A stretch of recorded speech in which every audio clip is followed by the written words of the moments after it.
Salut les devins, c'est Saikyo. C'est avec une grande joie que je vous accueille dans cette vidéo-là car nous avons les premières pages brouillon ainsi que les traductions du chapitre numéro 65 de Dragon Ball Super. Plus précisément, nous avons les 8 premières pages du chapitre. Elles sont bien évidemment, comme je viens de le dire, en version crayonnée, mais la disposition, le storyboard et l'écriture sont à 99% complets. Les traductions en français nous ont été fournies par Freza de Dragon Ball Super-France.fr, les liens sont en description, les sources, etc., tout ce qui va bien. Les pages nous ont été fournies par le site officiel de Dragon Ball, à savoir dragonball.news, c'est le site japonais.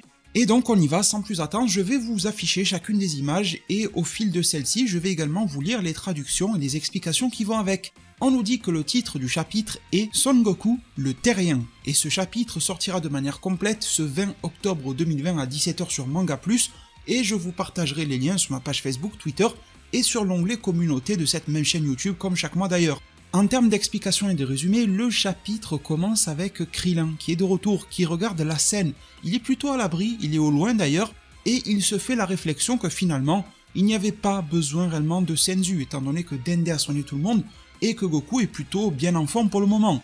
On en arrive de plus près sur la scène de Goku Ultra Instinct face à Moro. On avait Moro qui implorait Goku de le pardonner, de le sauver, etc. Et il était enseveli sous un rocher. Et on avait pas mal de questions. Est-ce que Moro va utiliser son bras coupé au préalable? Est-ce que Moro est en train de préparer quelque chose à l'abri des regards derrière le rocher? Que se passe-t-il par rapport à tout cela? Et en fait, eh bien non, Moro il était bel et bien foutu, il était très très mal en point. Goku va même sortir Moro de ce rocher, il va faire un truc assez classe, il va réduire à l'état de poussière le rocher. Est-ce que c'est du Hakai? Est-ce que c'est juste une manipulation un peu télékinésique et il a pu réduire les atomes du rocher sous forme de poussière? On ne sait pas, mais en tout cas je trouve ça super classe. Moro était écrasé dessous et finalement ça devient comme du sable sur lui et Goku dit à Moro de se relever, chose que Moro va faire. Goku disparaît alors comme une sorte de téléportation ou de déplacement extrêmement rapide. Moro lui-même se demande où est-ce que Son Goku est passé, jusqu'à ce qu'il le voit en compagnie de Krillin, en se demandant mais qui est ce type là, ce petit chauve là avec 6 points sur le front. Et bien Goku qui est auprès de Krillin va récupérer le sac de Senzu, va les prendre de la main de Krillin et s'en va aussi vite qu'il est venu sans même que Krillin ait le temps de réagir à quoi que ce soit. Goku va s'adresser directement à Moro et lui dire « Moro, si tu retournes à la prison galactique, que tu te laisses emprisonner, je veux bien te laisser la vie sauve, mais tu dois également me promettre de ne plus t'enfuir. » Moro est alors surpris que Goku lui laisse une chance, et il répond « Mais bien sûr, je ne ferai plus jamais une chose pareille. » Goku décide alors d'accorder sa chance à Moro, il lui envoie un Senzu. Il lui explique même son fonctionnement, il lui dit que s'il le mange, ça le restaurera en un instant, et il devra suivre Jaco jusqu'à la prison galactique pour y être enfermé. Jaco lui-même est choqué par cette scène. Moro mange le Senzu, tandis que Krillin crie après Goku, se demandant s'il n'a pas perdu la tête, s'il n'est pas devenu fou. Moro finit par récupérer alors ses forces et se voit extrêmement surpris, car c'est encore plus rapide et efficace que la capacité de régénération qu'il avait obtenue avec 7-3 Sevensly. Jaco s'écrie alors qu'il n'avait pas besoin d'aller jusqu'à restaurer ce dernier. Sous-entendu, je suppose qu'il suffisait de dire à Moro de suivre Jaco bien gentiment jusqu'à la patrouille. Peut-être une fois emprisonné, il recevrait des soins ou un truc comme ça, ou il se rétablirait tout seul au fil du temps, quoi. Mais il n'y avait pas besoin de le rétablir ici sur Terre. Surtout que Moro doit penser au transport, qui va être encore plus dangereux. Voilà, il va falloir escorter tout ça, comment ça va se passer, enfin bref. Goku dit à Moro, tu dois désormais tenir ta promesse. Moro continue. Il dit, mais bien sûr, je te le promets Goku. Mais il y a une chose qui me reste à faire, poursuit-il. Et cette chose, c'est te tuer, s'exclame Moro. Moro fonce sur Goku avec sa main à l'horizontale, un peu comme s'il voulait le transpercer ou quelque chose comme ça. Goku reste absolument calme, tandis que Jaco, lui, est totalement paniqué. Alors, très cher devin, vous avez vu et vous avez entendu tout ce qui se passe dans le chapitre, mais il ne faut pas s'en arrêter là. Je pense et je vous fais confiance pour que l'on ne soit pas assez bête pour crier au scandale sur la base de ces 8 pages. Ça ne ferait de nous que des abrutis, mais je compte aussi sur vous pour ne pas crier au miracle, ça ferait de nous des moutons en contrepartie. On va essayer de doser, de contrebalancer tout ça et de l'analyser le plus finement possible, bien que cette vidéo reste bien sûr une réaction à chaud sur la base de 8 pages. Il en reste environ 35 à suivre quand même. Je rappelle que ce sont 8 pages brouillon qui sont là pour faire du teasing et pour nous laisser pile sur le moment pendant lequel on est censé se poser le plus de questions durant le chapitre pour avoir envie de lire la suite et de découvrir ce qui va se passer. Alors première question rapide, à partir de ces 8 pages, est-ce que je suis satisfait de ce que je vois? A priori, je vous dirais que non. Cependant, je vous ai dit, on va pas être bête aujourd'hui, on va analyser.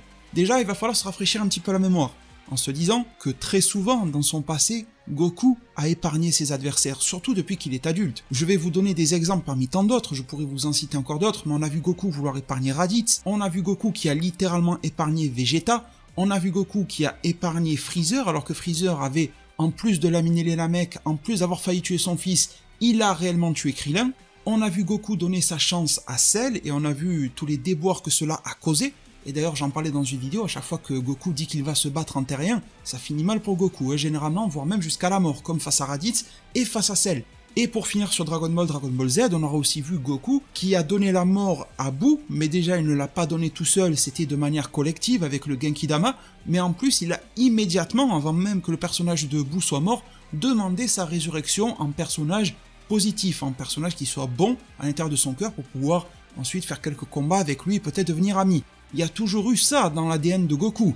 Alors, quand je lis que c'est Toyotaru qui est en train de rendre Goku débile, ça me fait bien rire. Ça a toujours été dans son ADN. Vous pouvez considérer que c'est débile de la part de Goku, que vous ne l'auriez pas fait à sa place, mais vous ne pouvez pas dire que c'est nouveau dans Dragon Ball Super. Cependant, là où ça me dérange, et c'est pour ça que je vous ai dit que j'ai une analyse qui vient un petit peu contrebalancer les pour et les contre, c'est que, arrivé à un moment, bien que cela soit inscrit dans l'ADN de Son Goku, j'aimerais quand même qu'une certaine forme d'antithèse, comme je l'ai dit le mois précédent dans ma review, du personnage nous soit apportée. L'antithèse reprend les bases du personnage, mais est censée nous montrer qu'il a aussi appris et corrigé ses erreurs.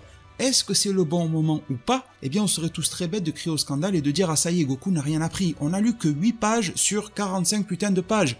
Donc attendez s'il vous plaît avant de vous chauffer la tête. Si au bout des 45 Goku est super con, ben on le dira tous ensemble, tous en chœur, on fera une petite chorale, on dira que Goku est con. Mais pour le moment on ne peut pas savoir, on n'a que les 8 pages, on ne sait pas ce qui va se passer après. Donc on reste dans le doute, et forcément on ne peut que se demander ce qui va se produire après et dans quel but l'auteur a fait faire cela à Son Goku. En tout cas ce que je constate c'est que ça a toujours été dans son ADN, mais qu'en 2020 on est quand même en grand droit d'espérer que le personnage a évolué dans son écriture. Mais une évolution ne se fait que sur la base de ce qu'il a été, donc les 8 premières pages reprennent la base de ce qu'il a été, les 35 dernières nous montreront si une évolution de Goku version 2020 il y a eu ou pas. Également pour tout ce qui est rafraîchissement de mémoire, on se rendra aussi compte que Goku a rarement tué ses adversaires, surtout depuis qu'il est adulte, encore une fois. Il n'a pas tué Raditz, il n'a pas tué Vegeta, il n'a pas tué Nappa pour le jeu de mots, il n'a pas tué Freezer, c'est Trunks ça qui l'a fait bien sûr, il n'a pas tué C19, il n'a pas tué Cell, et Boo il l'a tué mais au final tout le monde a participé à la mort de Boo. Goku n'était que le réceptacle de la volonté de tout le monde d'une certaine manière, quoi. Ça aurait pu être un autre, c'était pareil, il y avait un petit peu tout le monde mixé. Goku seul ne tuait pas Boo et en plus il l'a fait revenir. Et ce genre d'exemple continue à fond, dans Dragon Ball Super, Goku n'a pas tué grand monde non plus. Et dans cette optique-là, dans le cas où Goku ne finit que très rarement ses opposants, mais en tout cas il est une clé pour la victoire parce qu'il les affaiblit, etc., ou il leur permet de dégager de là, sauf quand l'adversaire comme Freezer ou Moro ne veut pas, et qu'il revient toujours à la charge malgré le fait qu'il soit vaincu, on pourrait se dire, et ça j'en ai parlé déjà dans une vidéo il y a quelques mois qui s'appelait La vengeance de Vegeta contre Moro, que Vegeta sera celui qui mettra le coup de grâce à Moro.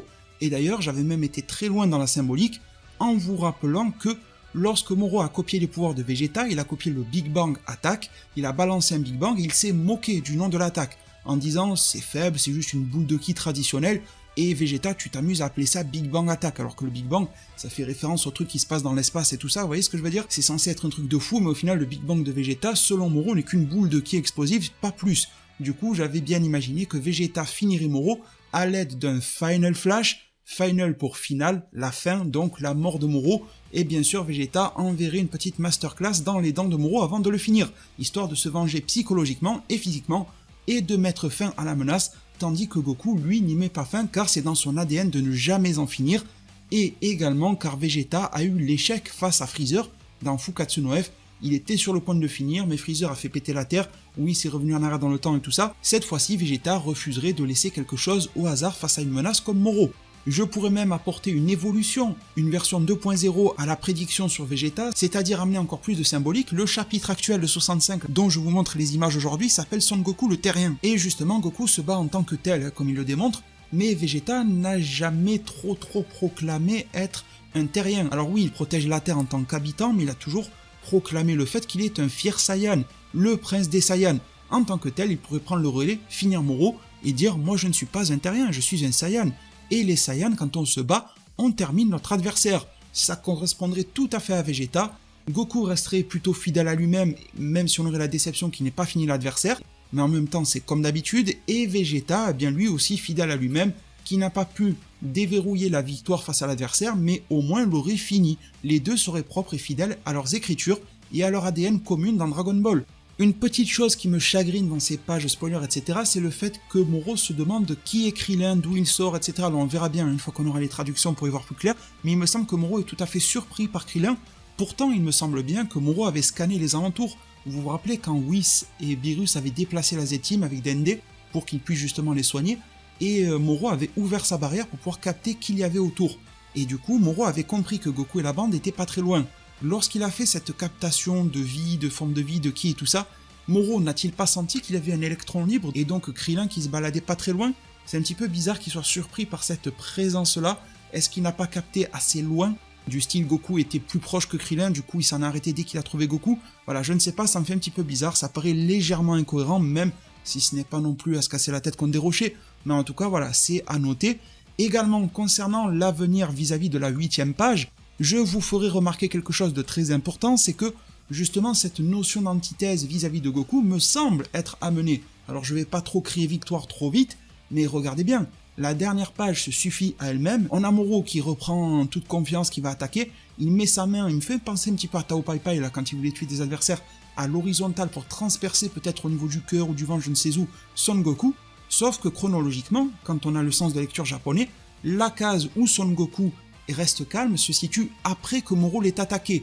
Donc Goku est conscient de ce qui va se passer, il avait même probablement prévu, de par le fait qu'il a appris dans son vécu par Freezer et tout, et on remarque quelque chose, je vais zoomer, c'est tout simplement qu'il y a une aura qui s'active autour de Son Goku. Est-ce que vous le voyez? Regardez, je vais vous mettre juste ce morceau de case, c'est très important, c'est vraiment très minime, hein, on ne le voit pas très bien, en plus les pages brouillons ne sont pas d'une extrême qualité, il y a bel et bien une aura s'activant autour de Son Goku.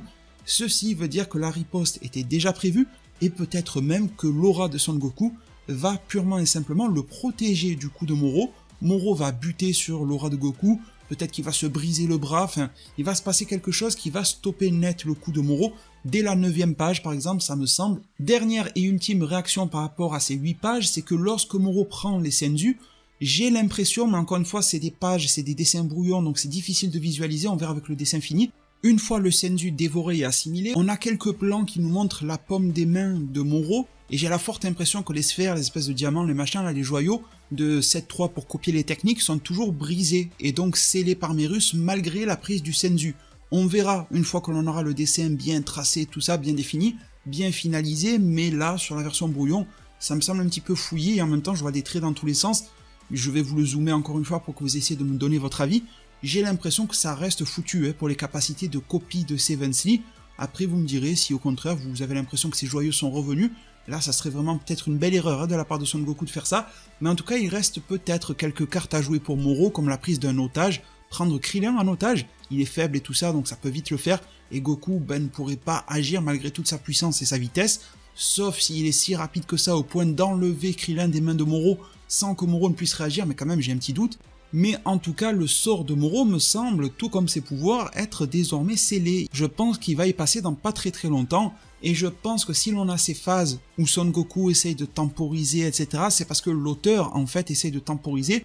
Je ne m'enlève pas réellement de la tête que Toyotaru a de manière assez constante des impératifs de calendrier à respecter, et là, cette fois-ci, contrairement au tournoi du pouvoir par rapport auquel on sentait qu'il fallait finir vite pour pouvoir accueillir le film Broly ensuite, eh bien là j'ai la nette impression qu'il a fallu rallonger l'arc par une volonté éditoriale pour pourquoi pas tenir certains impératifs, comme par exemple une annonce pour la suite qui pourrait avoir lieu en Jump Festa en décembre, comme le lancement du nouvel arc qui pourrait avoir lieu en janvier. Enfin bon, ça n'est pas confirmé du tout, c'est juste une supposition, mais en tout cas, ça me semble transpirer tel quel, et je ne me l'enlève pas de la tête pour le moment jusqu'à preuve du contraire. Voilà les deux, je pense avoir été assez complet sur cette vidéo là. Vous me direz en zone commentaire ce que vous en pensez. Je vous remercie tous, pensez à mettre un pouce bleu, à vous abonner, à activer la cloche des notifications, parce que là on est dans la période où on va avoir des informations presque tous les jours, des leaks, des pages, des spoilers, des machins en tout genre. On va voir ceux de Ryokutia, on va voir les leaks probablement de DBS Hype avec des morceaux de pages et tout ça.